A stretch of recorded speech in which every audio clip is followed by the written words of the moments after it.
Oi, tudo bem? Meu nome é Bianca, sou aluna do nono A e hoje eu vou apresentar o autor da nossa crônica escolhida.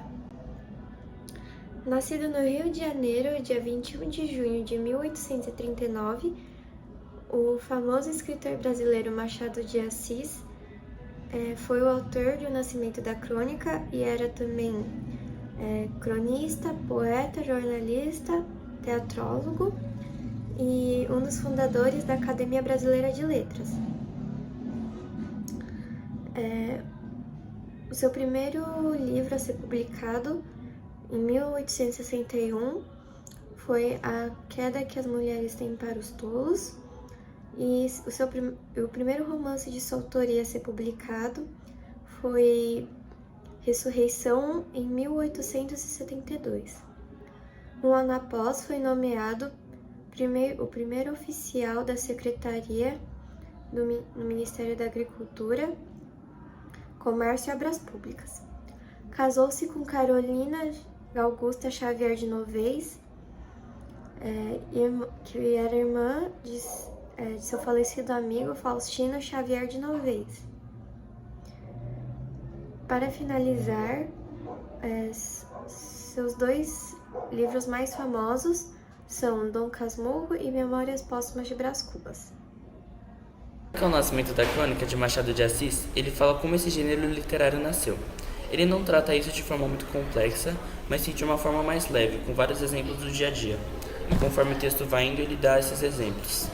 Logo no começo, ele reclama do calor. E ele se sentia muito incomodado com o quente, sabe? Mas aí ele fala que a crônica já se pode originar daí, tipo, de forma de ações que acontecem no nosso dia a dia, que não é muito significativamente importante, mas que acontece na nossa vida.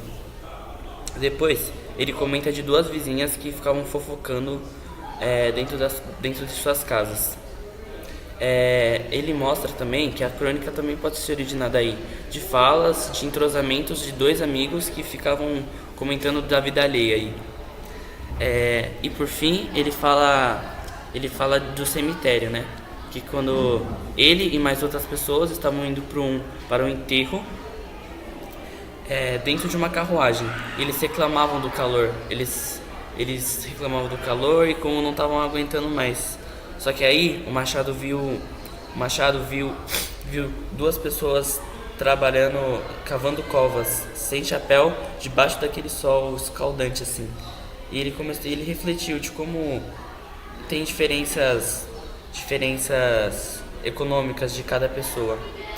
E com todos esses exemplos, o Machado mostra que a crônica nasceu para lidar com coisas comuns, nossos dia a dias, mas também pode ser tanto de reflexões, como foi a do cemitério, tanto de falas ou incômodos que a gente se sente no dia.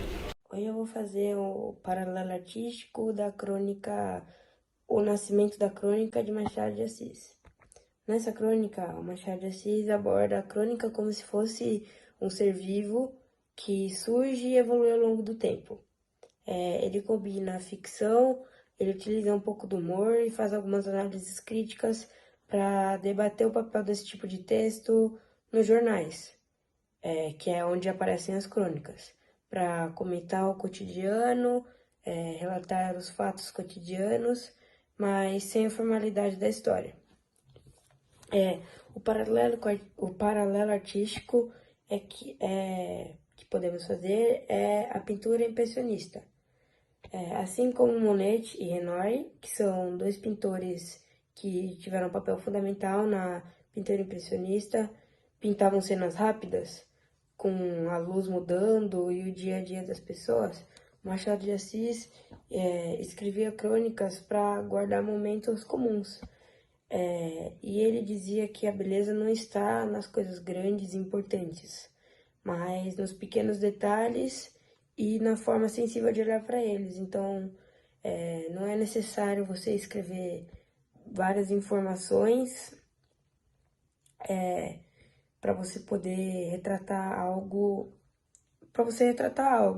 mas se você usar um texto pequeno, mas focar nos detalhes, você consegue passar a ideia.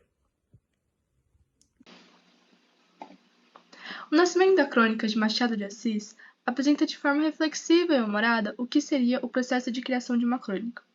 Quando a gente vai analisar o tipo de linguagem usada no texto, a gente percebe o uso de uma linguagem mais informal, mais simples. Por quê? A crônica se desenvolve de uma maneira mais natural, uma maneira mais simples. Era como se ele estivesse conversando com alguém. Ele também usa muitas expressões para demonstrar um sentimento dele naquele momento, e isso é uma característica de uma linguagem mais natural. Um exemplo que eu peguei aqui é quando ele está falando da ida dele ao cemitério.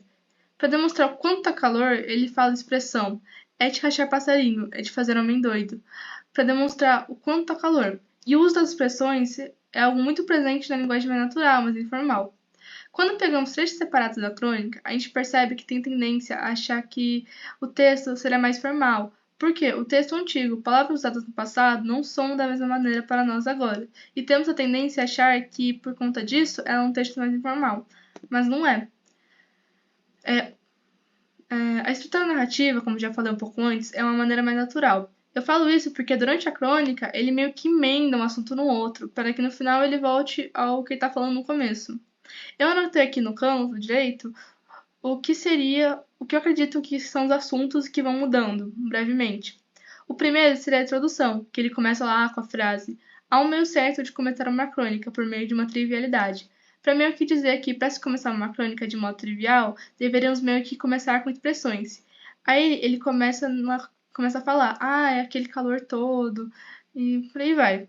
Depois da introdução, vem uma reflexão sobre quando a crônica poderia ter sido criada e fala que ela surgiu muitos antes de acontecimentos bíblicos, como por exemplo de Noé, que ele fala, Trecho no período escolhido de foi: Noé houve calor e Não crônica. posso dizer Aí ele começa a positivamente que refletir ano sobre o nasceu a calor no crônica, paraíso de Adão mas e há toda a Eva, probabilidade Terra de do crer que foi Água, e o porquê coetâneo ele das seria primeiras daquele duas modo. vizinhas. Depois na Essas história do vizinhas, paraíso, entre juntarem a ele merenda, fala que não sabe sentaram-se dizer à quando foi porta que para a debicar os surgiu, sucessos mas do que há uma dia. grande chance de ter sido Provavelmente criado durante começaram a uma conversa lastimar-se do trivial calor. entre vizinhos, Uma dizia que não naquelas pudera comer tendas ao jantar, entre outra que refeições, tinha a camisa quando mais elas começaram ensopada a que as reclamar do ervas que calor. comera. Depois Passar dessa das ervas, reflexão as sobre quando plantações do teria morador surgido a fronteiro, primeira crônica, e logo as o tropelias autor dá amatórias do exemplo dito uma história morador. dele E rapidinho, ao resto quando ele era a conta coisa a ida mais dele ao fácil, cemitério. natural e possível do Ele mundo. fala sobre como Eis teria a sido o origem da acontecimento crônica. e o que ele mais fala é A do calor. crônica nasce de Ele algo puxa uma espontâneo, história como e uma no simples final, ele conversa faz entre uma duas pergunta do vizinhas, tipo, como é o se aquele caso do sol estava me trecho. fazendo tão E aí vai mal, pulando o para que os assuntos aconteceria do com as pessoas cotidiano. que eram obrigadas a O continuar intuito de nele? uma Porque no final crônica do é enterro, ele abordar foi os embora. assuntos do Durante a dia a dia história do cemitério, ele da reclama maneira o mais tempo todo do natural sol. possível, Mas como uma depois conversa fala que casual. depois de todo aquele sufoco, ele vai embora. Mas aqueles que enterraram os corpos dos parentes ou que eram obrigados a continuar lá naquele sol, ele se pergunta o que aconteceria com eles. A gente vê que durante o texto o assunto principal vai sempre se emendando no outro, o que dá continuidade a essa crônica. Mas, mesmo com essa mudança de assunto principal, a crônica não deixa de fazer reflexões, sendo elas diferentes ou não. Então, o texto, começa lá com o Machado de Assis fazendo aquela pergunta sobre, não, falando sobre como começar uma crônica de certo, com meio de uma trivialidade, e no final ele conta a conclusão dele, que ele se pergunta o que aconteceria com as pessoas que continuariam naquele lugar, no cemitério, naquela história.